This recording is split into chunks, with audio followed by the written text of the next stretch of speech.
अस्सलाम वालेकुम दोस्तों। अच्छा, आज मैं आपको बताऊंगा कि SP1 का फॉल्ट क्यों आता है यार।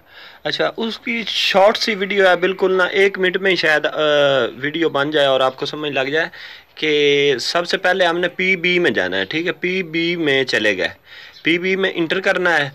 तो इधर हमने PB0 में जाना है। ठीक है ना, ज़ीरो में हमने इंटर किया तो इधर एक लिखा होगा, आपने ज़ीरो कर देना है। अगर ज़ीरो है तो एक कर देना है, एक है तो ज़ीरो कर देना है, बस इतना सा मसला है। ये SP O का फॉल्ट आपका ख़त्म हो जाएगा। ठीक है ना, बहुत शुक्रिया, दुआओं में याद रखना। अच्छा मैं आपके लिए इंशाल्लाह इससे भी अच्छी वीडियो बनाऊंगा। मेरी कोशिश यही होती है कि मेरे जो ज़िम्मेदार भाई हैं वो खुशहाल रहें और उनको अल्लाह ताला कामयाबियाँ अता करे। तो इसी तरह के मसले, ये बड़े मसले नहीं हैं, आगे समझे छोटे छोटे मसले होते हैं और ये इनकी वजह से ना हम बहुत ज़्यादा परेशान हो जाते हैं। परेशान होने वाली कोई सी बात नहीं है, आप इंशाल्लाह परेशान नहीं होना।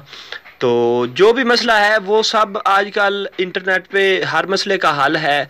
तो एक छोटा सा इसका और भी सलूशन होता है कि 3 माह का इसका जो है ना डिप्लोमा होता है, अगर वो आप कुछ थोड़ा बहुत पढ़े लिखे हैं वो कर लें तो मसला ही कोई नहीं है, सब कुछ ठीक, आपको 1 मिनट में इसका सारा पता लग जाना है। ठीक है ना, बाकी जज़ाकल्लाह, अल्लाह आपको खुश रखे। दुआओं में याद करना और कोशिश करना कि सब्सक्राइब कर लेना अगर वीडियो अच्छी लगे तो।